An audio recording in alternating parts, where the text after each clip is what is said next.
1073 আলামিন ভাই কি আছেন? রক্তদান আন্দোলনের অকুতোভয় সৈনিক তরুণ সমাজ সবাইকে জানাচ্ছি সালাম এবং অভিবাদন। আমার অন্তরের অন্তঃস্থল থেকে গভীর শ্রদ্ধা এবং সম্মান জানানোর জন্য আজকের এই লাইফ সাইকেল বিডির আয়োজনে সাইকেল র্যালিতে আমি অংশ নিয়েছি। তরুণ সমাজ, আপনারা হচ্ছেন ওই সমাজ যারা নিজেদের উষ্ণ রক্ত ঢেলে দিয়ে মুমূর্ষ রোগীর মুখে হাসি ফোটান। আপনারা হচ্ছেন তারা যারা থ্যালাসেমিয়া আক্রান্ত নিষ্পাপ শিশুদের জীবন রক্ষার জন্য তাদেরকে নতুন জীবনের স্বপ্ন আপনারা দেখান। আপনারা হচ্ছেন তারা যারা নিজের শরীরের একটা অংশ কেটে আপনারা অন্যের শিরায় রক্তদান করে তার জীবন রক্ষার জন্য এগিয়ে যান। আপনারা হচ্ছেন তারা যারা নিজের জীবন বিসর্জন দিয়ে বাংলাদেশের স্বাধীনতা, সার্বভৌমত্ব, ফ্যাসিবাদ মুক্ত বাংলাদেশ প্রতিষ্ঠায় 2000 তরুণ যারা জীবন দিয়েছেন তাদের উত্তরসূরি হচ্ছেন আপনারা। প্রিয় বন্ধুরা, আমাদের কাজ কিন্তু শেষ হয়ে যায়নি, আমাদের লড়াই কিন্তু শেষ হয়ে যায়নি। আমাদেরকে নতুন করে লড়াই শুরু করতে হবে।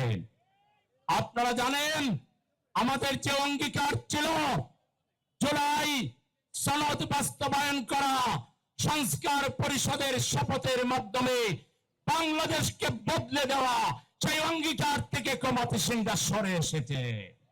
সুতরাং তাদেরকে যদি সঠিক পথে রাখতে হয় আপনাদেরকে জেগে থাকতে হবে, আপনাদেরকে জাগ্রত থাকতে হবে। আপনারা কি জাগ্রত থাকতে রাজি আছেন?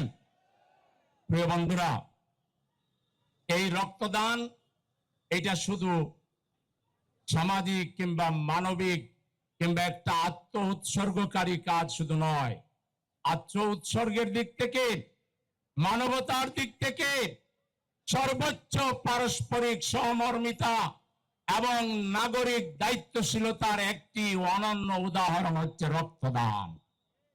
সেই রক্ত যারা দেন তারা সাহসী, তারা মানবিক এবং তারা সত্যিকার অর্থে আল্লাহর গোলাম, আল্লাহর বান্দা। আল্লাহর প্রতি প্রেম, মহব্বত, ভালোবাসা ছাড়া আপনি অপরের জন্য বিলাইয়া দিতে পারবেন না নিজেকে।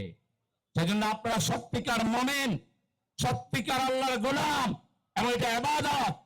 আল্লাহ তাআলা সূরা মায়েদার 32 নম্বর আয়াতে বলেছেন, যে ব্যক্তি একটি জীবন রক্ষা করলো সে প্রকৃতপক্ষে গোটা মানব জাতির জীবন রক্ষা করলো। এবং আল্লাহ রাসূল বলেছেন, তোমার যদি সুযোগ থাকে তাহলে তোমার বন্ধুকে সাহায্য করে, তুমি উপকার করে নিজে একজন উপকারী মানুষ হও। এজন্য ইসলাম দিনকে বলা হয়েছে নসিহা, আর দিন নসিহা, দিন হচ্ছে কল্যাণ কামনার নাম, মানুষকে ভালোবাসার নাম। আল্লাহ রাসূল বলেছেন, খায়রুন নাস মাইয়ানফাউন নাস, তোমাদের মধ্যে ভালো মানুষ তারা যারা সমাজের উপকার করে।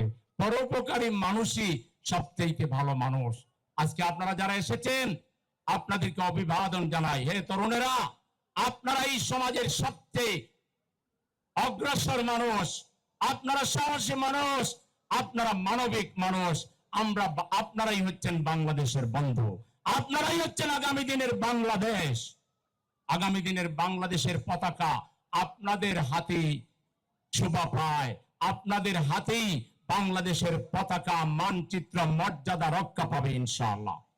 আজকে আমরা